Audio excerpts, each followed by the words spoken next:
তো খেয়াল করো, প্রশ্নটা দেখতে পাচ্ছ বোর্ডে। এখানে বলেছেন একটি সেটের বিন্দু সমূহের, ঠিক আছে, একটি সেটের বিন্দু সমূহের। তো এই কথাটা আমাদেরকে আগে বুঝতে হবে যে একটি সেটের বিন্দু সমূহের বলতে কি বোঝাচ্ছে। মানে এই সেটের ভিতরে অনেকগুলো বিন্দু আছে, এই সেটের ভিতরে অনেকগুলো বিন্দু আছে। কয়টা বিন্দু আছে সেটা বলে নাই, কিন্তু একাধিক বিন্দু আছে এই সেটের ভিতরে, অনেকগুলো বিন্দু আছে এই সেটের ভিতরে, ঠিক আছে। এবং এই সবগুলো বিন্দুর ক্ষেত্রে, মানে এই সেটের ভিতরে যতগুলো বিন্দু আছে সবগুলো বিন্দুর ক্ষেত্রে এক্স অক্ষ হতে দূরত্ব ওয়াই অক্ষ হতে দূরত্বের 4 গুণ।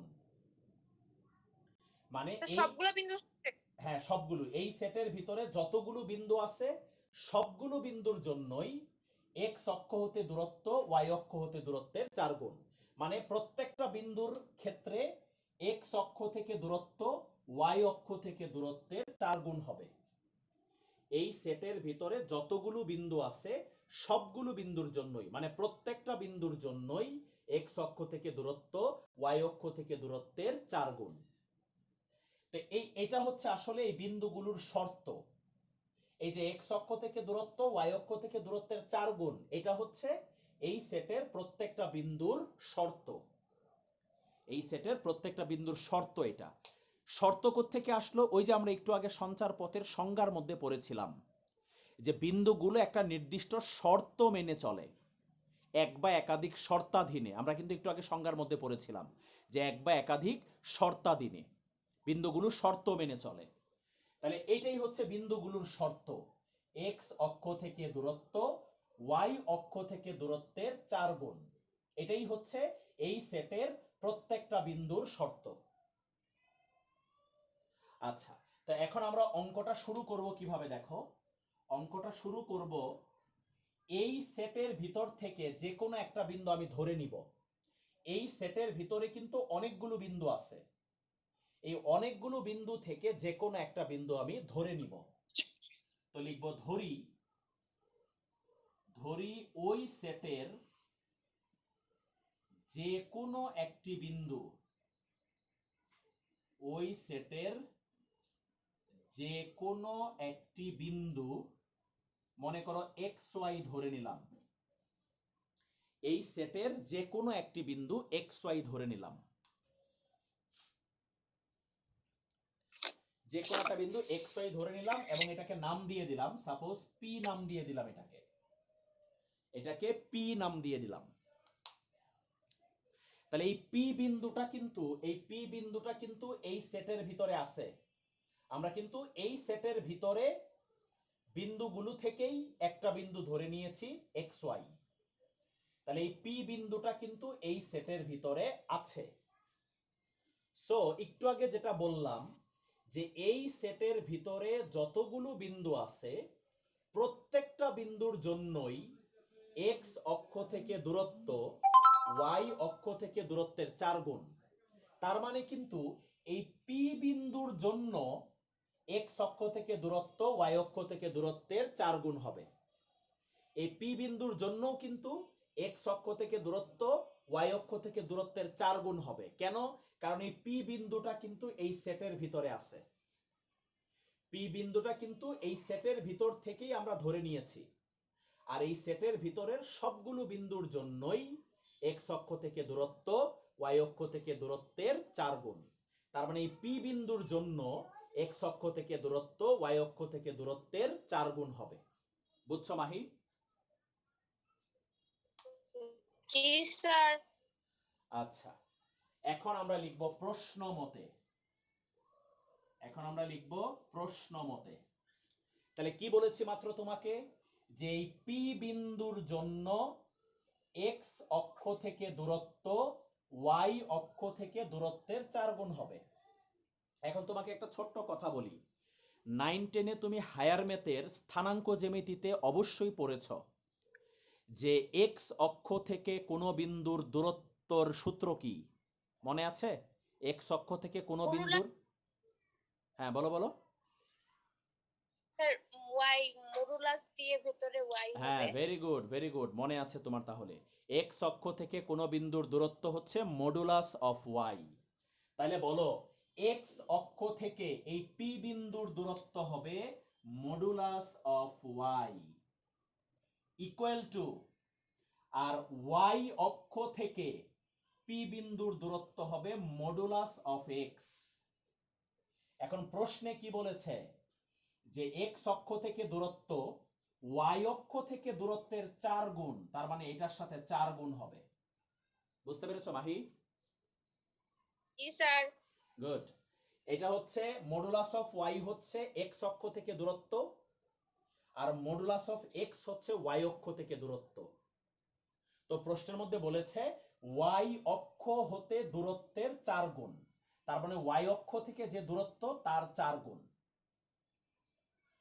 এই হচ্ছে শর্তটা। প্রশ্নের মধ্যে যে শর্তটা লেখা ছিল সেই শর্তটা আমরা এখানে উপস্থাপন করলাম। পি বিন্দুর জন্য, পি বিন্দুর জন্য, পি বিন্দুর জন্য আমরা এক্স অক্ষ থেকে দূরত্ব ওয়াই অক্ষ থেকে দূরত্বের 4 গুণ লিখেছি। কেন পি বিন্দুর জন্য লিখেছি? কারণ পি বিন্দুটা এই সেটের মধ্যে আছে, আর এই সেটের সবগুলো বিন্দুর জন্যই এক্স অক্ষ থেকে দূরত্ব ওয়াই অক্ষ থেকে দূরত্বের 4 গুণ।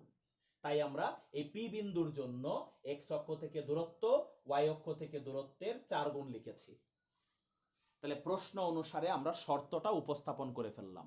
এবার এখান থেকেই সঞ্চার পথের সমীকরণটা বের হয়ে যাবে। এখান থেকেই সঞ্চার পথের সমীকরণটা বের হয়ে যাবে। খেয়াল করো, এখন এখানে একটা ছোট্ট জিনিস বলি যেটা তুমি হয়তো জানো না। সেটা হচ্ছে কোন সমীকরণের যদি উভয় পক্ষ থেকে মডুলাস বাদ দেওয়া হয় তাহলে যে কোনো এক পাশে প্লাস মাইনাস দিতে হয়। এটা হচ্ছে নিয়ম। মডুলাস দুই পাশ থেকে বাদ দিয়ে দিলে যে কোনো এক পাশে প্লাস মাইনাস দিতে হয়। এই জিনিসটা আমি 3C অধ্যায়ে কিন্তু আলোচনা করেছি। তো 3C এর লেকচার তো এখনো তুমি দেখোনি, এজন্য আমি জিনিসটা বলে দিলাম। মডুলাস উভয় পক্ষ থেকে বাদ দিলে যে কোনো এক পাশে প্লাস মাইনাস দিতে হয়, এটা হচ্ছে ম্যাথের রুলস। তো দেখো আমি যদি এখন মডুলাস বাদ দিয়ে দেই তাহলে y ইকুয়াল টু হবে প্লাস মাইনাস 4x, এবং এটাই হচ্ছে এই অঙ্কের আনসার। এটাই হচ্ছে এই অঙ্কের আনসার। এখানে কমা দিয়ে লিখে দিবা ইহাই নির্ণেয় সঞ্চার পথ, ইহাই নির্ণেয় সঞ্চার পথ। এটাই হচ্ছে সঞ্চার পথের সমীকরণ। মাহি বুঝতে পেরেছো? জি স্যার। স্যার ওকে, আমার বইয়ে লেখা পথ মানে সঞ্চয় পথের সমীকরণ আর সঞ্চয় পথ একই কথা। হ্যাঁ একই কথা। আচ্ছা, তো একটু আগে তোমাকে ক্লাসের শুরুতে বলছিলাম যে সঞ্চার পথের সমীকরণ আমরা তো বের করেছি, কিন্তু সঞ্চার পথটা কিন্তু বলেছিলাম যে সরল রেখাও হতে পারে, বক্ররেখাও হতে পারে, বৃত্ত হতে পারে, বিভিন্ন টাইপের হইতে পারে। কিন্তু এই যে আমাদের এখানে সঞ্চার পথটা বের হয়েছে, বলো তো মাহি, এটা কি সরল রেখা নাকি বক্ররেখা? বলো, এটা সরল রেখা নাকি বক্ররেখা?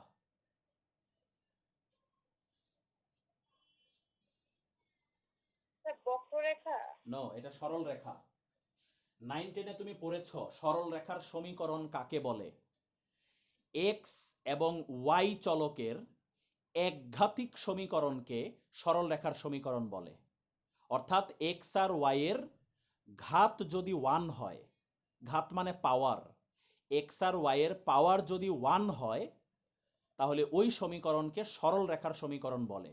9-10 তুমি পড়ে এসেছো। দেখো এই সমীকরণটার ওয়াই এর পাওয়ার 1, এক্স এর পাওয়ার 1, সো এটা সরল রেখার সমীকরণ। যে সমীকরণের এক্স আর ওয়াই এর পাওয়ার 1 ওটা হচ্ছে সরল রেখার সমীকরণ। তো এটা কিন্তু সরল রেখার সমীকরণ। তাহলে আমাদের এখানে যে সঞ্চার পথটা বের হয়েছে এটা হচ্ছে একটা সরল রেখা। তো আশা করি খুব ভালো করে অঙ্কটা বুঝতে পেরেছো। প্রথমে কি করেছি, একটি সেটের বিন্দু সমূহ থেকে যে কোনো একটা বিন্দু ধরে নিয়েছি, এবং এই কাজটা এই অধ্যায়ের অনেক অঙ্কেই তোমাকে করতে হবে। এই কাজটা এই অধ্যায়ের অনেক অঙ্কেই তোমাকে করতে হবে। দেখবা যে শুরুতেই তোমাকে যে কোনো একটা বিন্দু পি এক্স ওয়াই ধরে নিতে হবে। ম্যাক্সিমাম অঙ্কেই তোমাকে এরকম করে অঙ্কটা শুরু করতে হবে। ঠিক আছে, তাহলে এই একটি সেটের বিন্দু সমূহের মধ্যে যে কোনো একটা বিন্দু ধরে নিছি, তারপর এই বিন্দুর জন্য শর্ত অনুসারে সমীকরণ তৈরি করেছি। এই বিন্দুর জন্য শর্ত অনুসারে সমীকরণ তৈরি করেছি। শর্তের মধ্যে বলা ছিল এক্স অক্ষ হতে দূরত্ব মানে হচ্ছে মডুলাস অফ ওয়াই, ওয়াই অক্ষ থেকে দূরত্বের 4 গুণ অর্থাৎ মডুলাস অফ এক্স এর 4 গুণ। পরে ওখান থেকে আমরা সঞ্চার পথের সমীকরণটা বের করে ফেলেছি। এটা অনেক ছোট্ট একটা অঙ্ক ছিল, কিন্তু বুঝাইতে সময় লাগছে, কিন্তু অঙ্কটা কিন্তু অনেক ছোট। এর পরের অঙ্কগুলো তুমি আরো সহজে বুঝতে পারবা। তো দেখো এবার আমি এর পরের অঙ্কটাতে চলে যাই। 2 নাম্বার অঙ্ক। দেখো 2 নাম্বার অঙ্কটা হচ্ছে বলছে A0 এবং 0A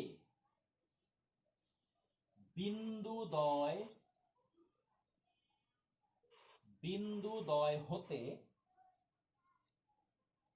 একটি সেটের বিন্দু সমূহ, সেই আগের অঙ্কের কথাটাই কিন্তু লেখা আছে এখানে, একটি সেটের বিন্দু সমূহ।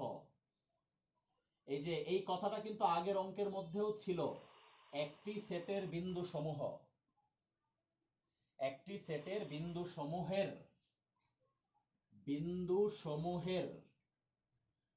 দূরত্বের বর্গের অন্তরফল, দূরত্বের বর্গের অন্তরফল হচ্ছে 2a, দূরত্বের বর্গের অন্তরফল হচ্ছে 2a। এটাই হচ্ছে এই অঙ্কের মূল অংশ।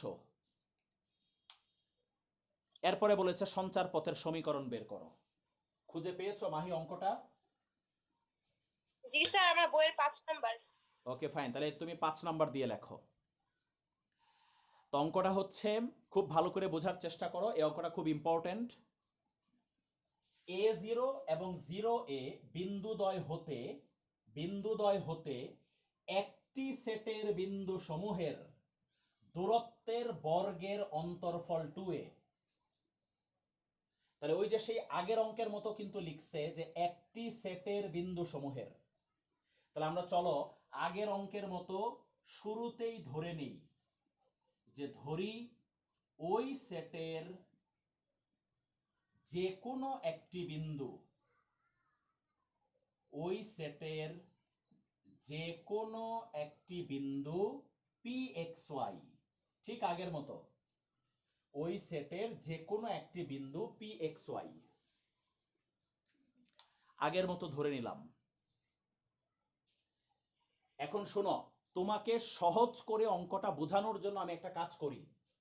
সহজ করে অঙ্কটা বোঝানোর জন্য এই যে এখানে লেখা আছে একটি সেটের বিন্দু সমূহ, এইটার জায়গায়, এই অংশটার জায়গায় আমি এটা মুছে দিয়ে এখানে পি বিন্দুটা বসাচ্ছি। পি বিন্দুর আমি এখানে পি বিন্দুটা বসাইলাম, তাহলে তুমি ক্লিয়ারলি বুঝতে পারবা অঙ্কটা। একটি সেটের বিন্দু সমূহের এই কথাটুকু বাদ দিয়ে আমি লিখলাম pxy বিন্দুর। লেখা যাবে এটা, মানে লেখা যাবে মানে এটা লিখতে হবে না, মানে এটা কনসিডার করা যাবে, এই জিনিসটা ভাবা যাবে। কারণ একটি সেটের বিন্দু সমূহই তো pxy, ওই সেটের ভিতর থেকেই তো যে কোনো একটা বিন্দু আমি pxy ধরেছি, তাহলে এখানে pxy আমি চিন্তা করতে পারবো, সমস্যা নাই। মাহি কথা বুঝতেছো? জি স্যার। এখন প্রশ্নটা কি দাঁড়াচ্ছে দেখো, এখন প্রশ্নটা দাঁড়াচ্ছে A0 এবং 0A বিন্দুদ্বয় হতে পি বিন্দুর দূরত্বের বর্গের অন্তরফল 2a। এখন প্রশ্নটা কিন্তু এরকম হয়ে গেছে, পি বিন্দুর দূরত্বের বর্গের অন্তরফল 2a।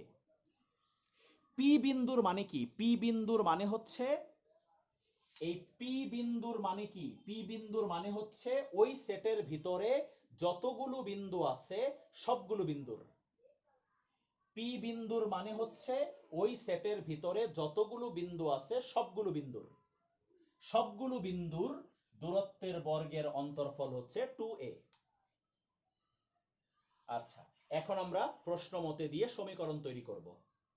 তো দেখো, সমীকরণ তৈরি করার আগে একটা ছোট্ট কাজ করি। এই দুইটা বিন্দুর কিন্তু কোনো নাম দেওয়া নাই, তাই আমরা এই দুইটা বিন্দুর নাম দিয়ে দেই। প্রথম বিন্দুটাকে এ ধরলাম আর পরের বিন্দুটাকে বি ধরলাম। আমাদের সুবিধার্থে এই দুইটা বিন্দুর নাম দিয়ে নিলাম। এখন চলো প্রশ্নটা একটু আমরা আবার রিভিউ করি।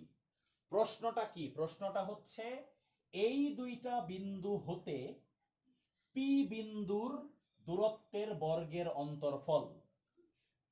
এই দুইটা বিন্দু থেকে পি বিন্দুর দূরত্বের বর্গের অন্তরফল। তার মানে কি? তার মানে হচ্ছে এই এ বিন্দু আর বি বিন্দু হতে পি বিন্দুর দূরত্বের বর্গের অন্তরফল। তো চলো লিখি আমরা প্রশ্ন মতে। দেখো মাহি, ভালো করে খেয়াল করো।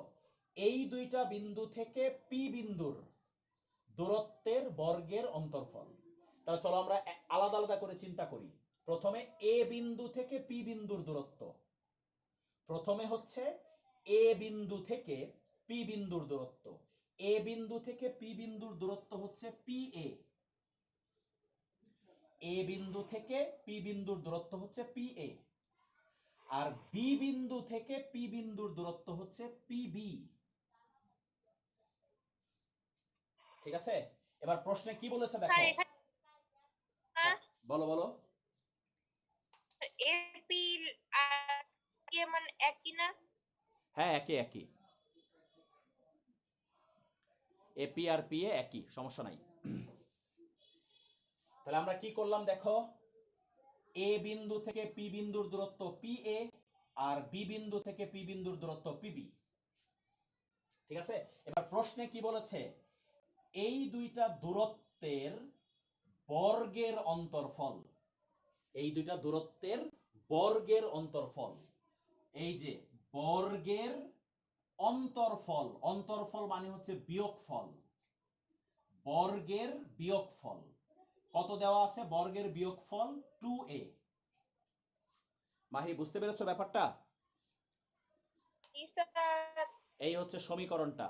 এটা হচ্ছে সমীকরণ তৈরি করলাম আমরা প্রদত্ত শর্ত অনুসারে। প্রদত্ত শর্ত অনুসারে আমরা এই সমীকরণটা তৈরি করলাম। প্রশ্নের মধ্যে কি লেখা ছিল? এই দুইটা বিন্দু থেকে পি বিন্দুর দূরত্বের বর্গের অন্তরফল। ঠিক আছে? তার মানে এ বিন্দু আর বি বিন্দু থেকে, এই দুইটা বিন্দু মানে হচ্ছে এ বিন্দু আর বি বিন্দু। এ বিন্দু আর বি বিন্দু থেকে পি বিন্দুর দূরত্বের বর্গের অন্তরফল। তাহলে এ বিন্দু থেকে পি বিন্দুর দূরত্ব পি এ আর বি বিন্দু থেকে পি বিন্দুর দূরত্ব পি বি। এই দুইটা দূরত্বের বর্গের মানে স্কয়ারের বর্গের অন্তরফল মানে বিয়োগফল। বিয়োগফল কত? 2a। এই হচ্ছে সমীকরণটা। কিন্তু এখানে একটা ছোট্ট জিনিস বোঝার আছে মাহি, ভালো করে বুঝো। এখানে 2a লিখলে হবে না।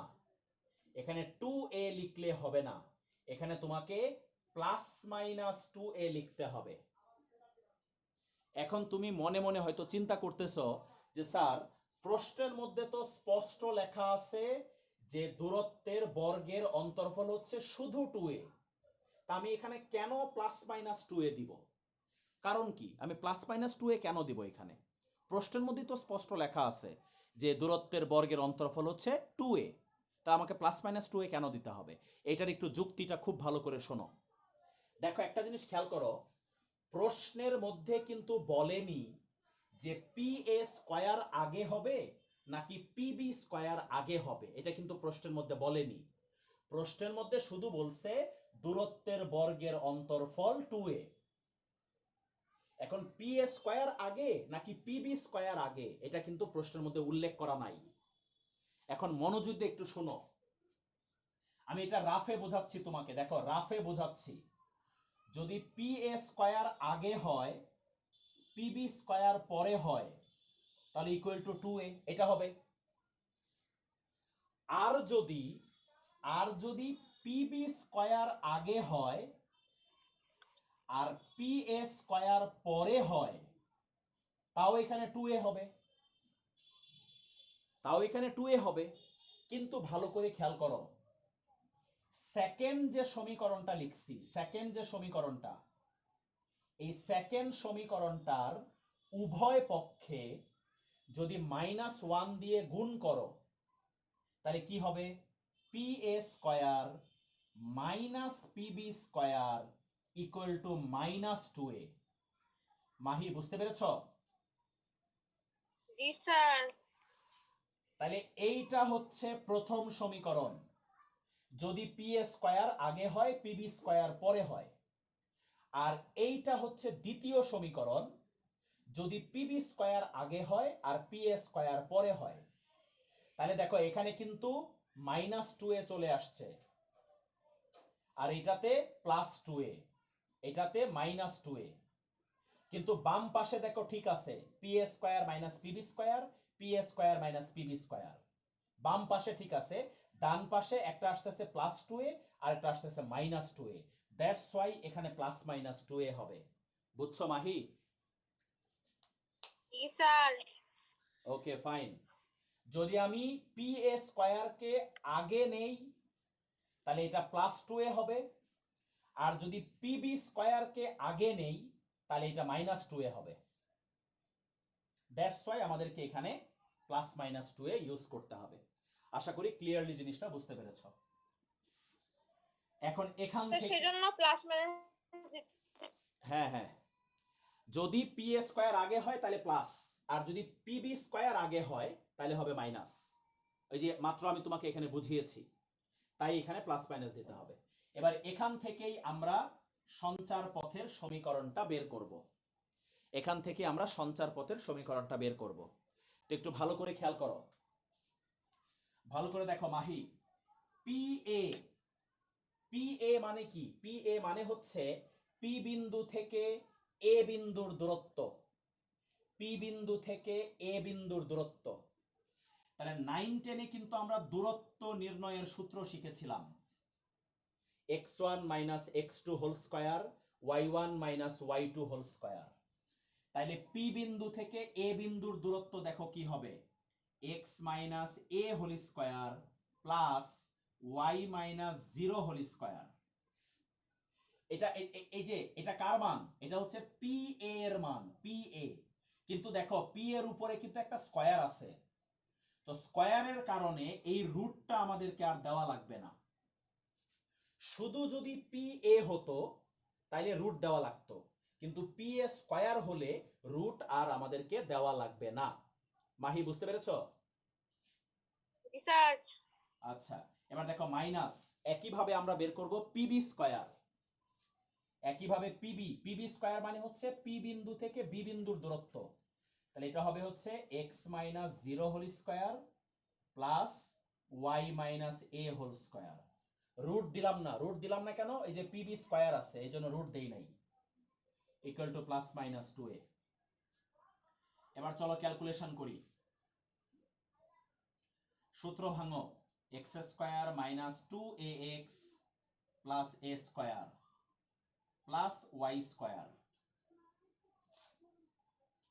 মাইনাস,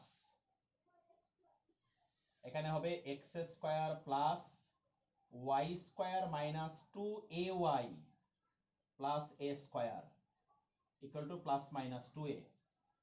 সূত্র ভেঙেছি আমরা। এবার ব্র্যাকেট উঠায়া দেই, ব্র্যাকেট উঠায়া দেই, x square minus 2ax plus a square plus y square minus x square minus y square plus 2ay minus a square equal to +-2a। Bracket উঠায় দিছি, চিহ্ন চেঞ্জ হয়ে গেছে। এখন কাটাকাটি করো, কাটাকাটি, x স্কয়ার কাটা, y স্কয়ার কাটা, a স্কয়ার কাটা। তাহলে দেখো মাহি কি থাকে, এখানে থাকে হচ্ছে 2ay minus 2ax equal to +-2a। Mahi বুঝতে পেরেছো? জি স্যার। এবার আমরা উভয় পক্ষ থেকে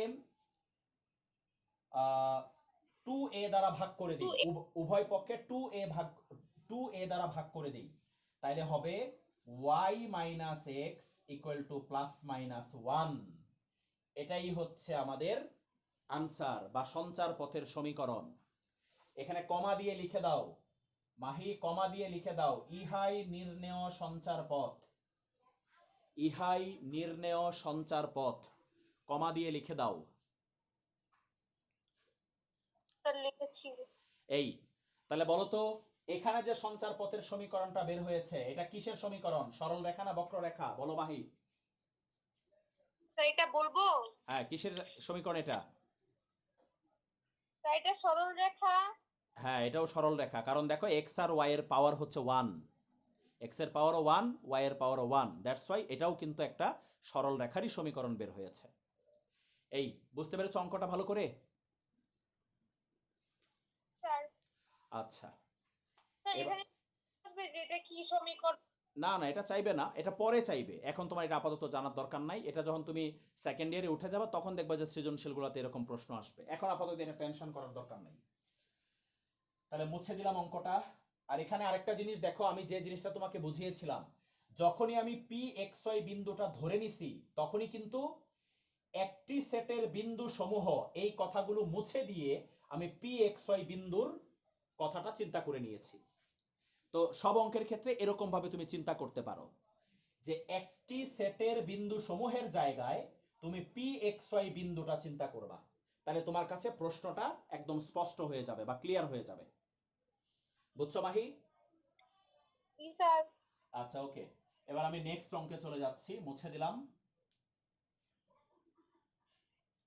খেয়াল করো নেক্সট যে অঙ্কটা সেটা হচ্ছে আমার বইয়ের 4 নাম্বার অঙ্ক, আমার বইয়ের 4 নাম্বার অঙ্ক। অঙ্কটা হচ্ছে একটি সেটের প্রতিটি বিন্দু, সেই আগের মতোই কিন্তু একটি সেটের প্রতিটি বিন্দু B11 ও C-1 বিন্দু দ্বয়ের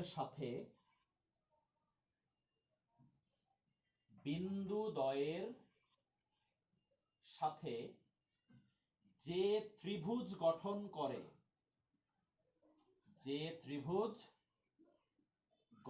করে, তার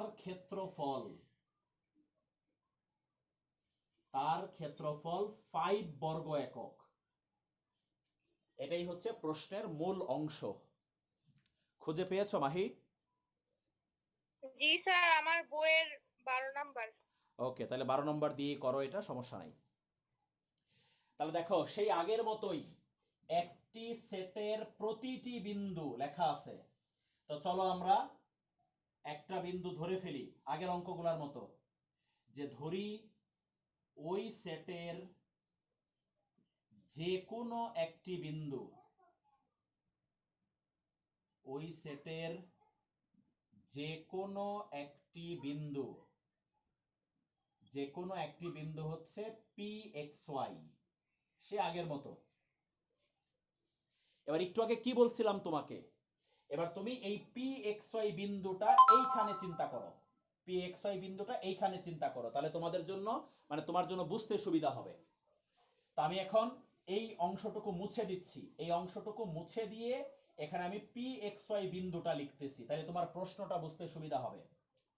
দেখো এখানে হবে পি এক্স ওয়াই বিন্দুটি, পি এক্স ওয়াই বিন্দুটি। দেখো এখন তোমার জন্য প্রশ্নটা বুঝতে অনেক সুবিধা হবে।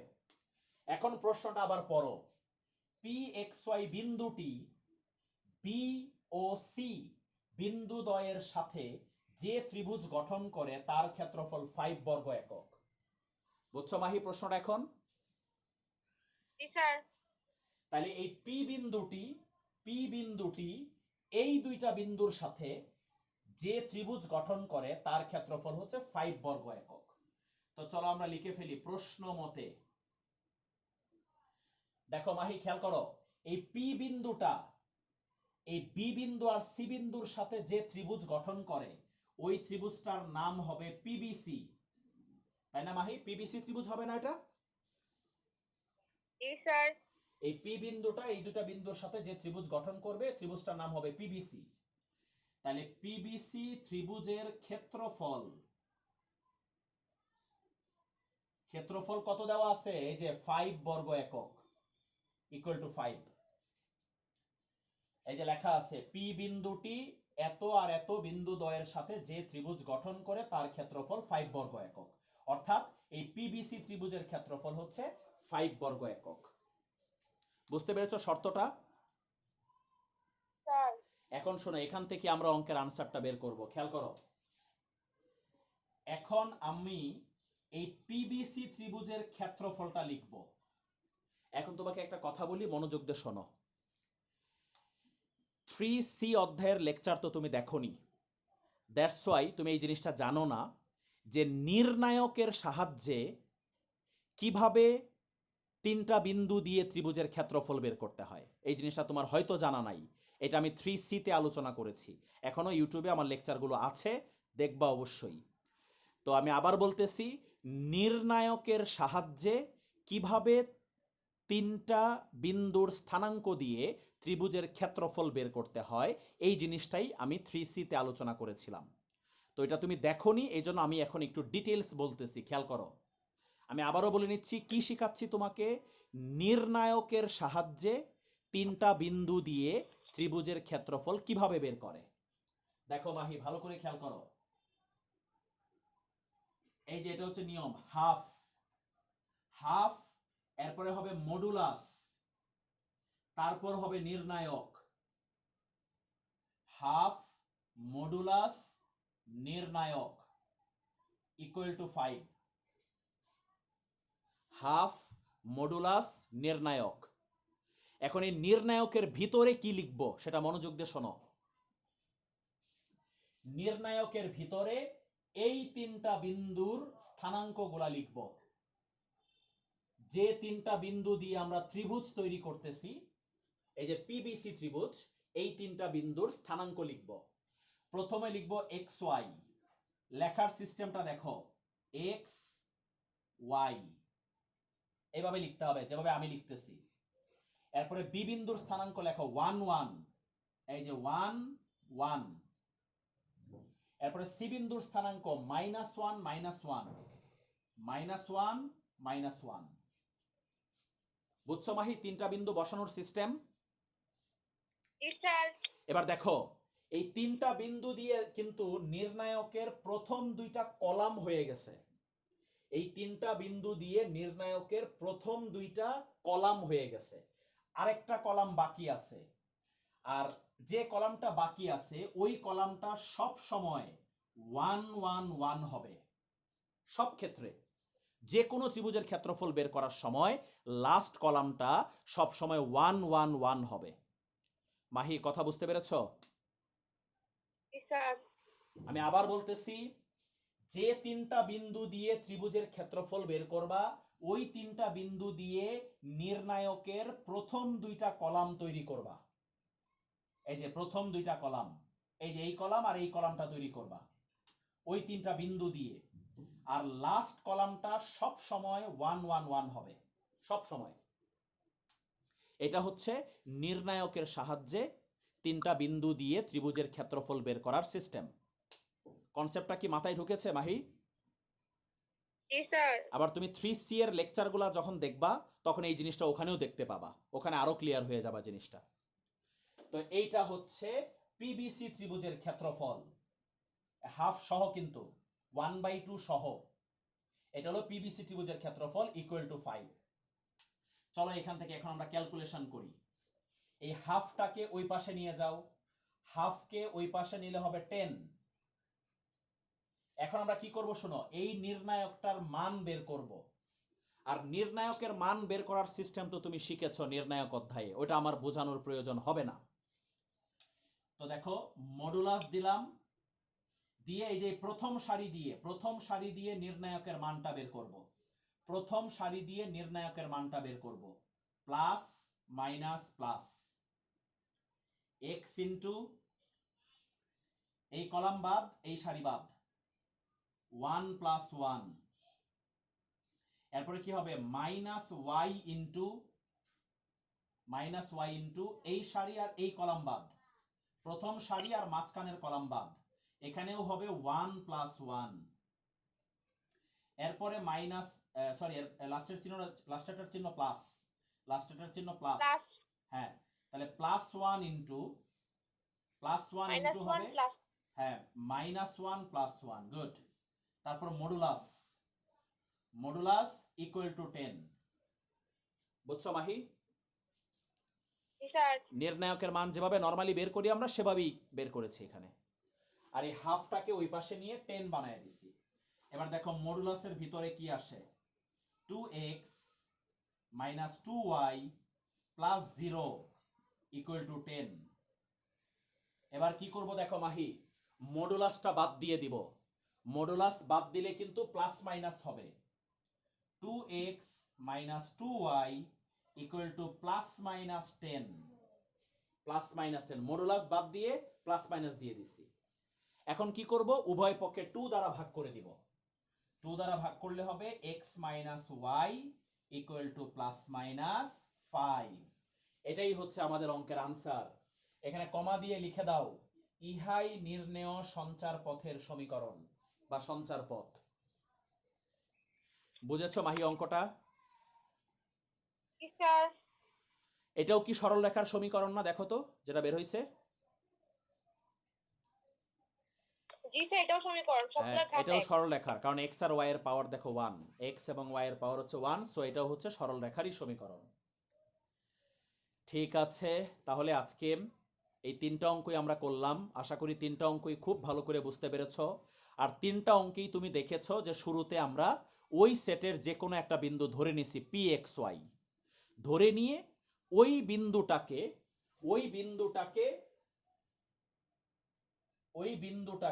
ওই সেটের জায়গায় আমরা চিন্তা করে নিয়েছি। ওই বিন্দুটাকে ওই সেটের জায়গায় চিন্তা করে নিয়েছি। ওই সেটের যে কোনো বিন্দু, ওই জায়গায় আমরা এই বিন্দুটাকে কনসিডার করে নিয়েছি, নিয়ে তারপর প্রশ্নটা আমরা সলভ করেছি। তো এই হচ্ছে অঙ্ক। তো আজকে এই 3টাই থাকবে। আর তোমার নেক্সট দিনের কাজ হচ্ছে অবশ্যই তুমি 3A 3B একদম প্রপারলি সুন্দর করে নেক্সট ক্লাসের মধ্যে কমপ্লিট করবা। বুঝতে পেরেছো মাহি? জি স্যার। দেরি হয় না যেন। অবশ্যই সবগুলা অঙ্ক এই 2 অধ্যায়েরই ভালো করে সুন্দর করে ফেলার চেষ্টা করো। নেক্সট ক্লাসে এটাই তোমার SW, 3A শেষ করবা ভালো করে, 3Bটা একদম ভালো করে প্রপারলি শেষ করবা। তো আজকে এই 3টা অঙ্কই থাকলো। আগামী ক্লাসে এই চ্যাপ্টারটা ইনশাল্লাহ শেষ হয়ে যাবে। আর মাত্র এখান থেকে 3টা বা 4টা অঙ্ক করলে এই চ্যাপ্টার শেষ। এটা অনেক ছোট্ট একটা চ্যাপ্টার, তাহলে আগামী ক্লাসে এটা শেষ হয়ে যাবে। তো তুমি ওই দিক দিয়ে 3A 3B শেষ করে ফেলো। এরপরে 3Cটা কমপ্লিট করে ফেললেই আমাদের প্রথম 4টা অধ্যায় শেষ হয়ে যাবে। আর এটা তো আগামী ক্লাসেই শেষ। ঠিক আছে? ওকে, তাহলে আগামী ক্লাসে দেখা হবে ইনশাল্লাহ। আজকে ক্লাস এই পর্যন্তই। বুঝি নাই, বলো।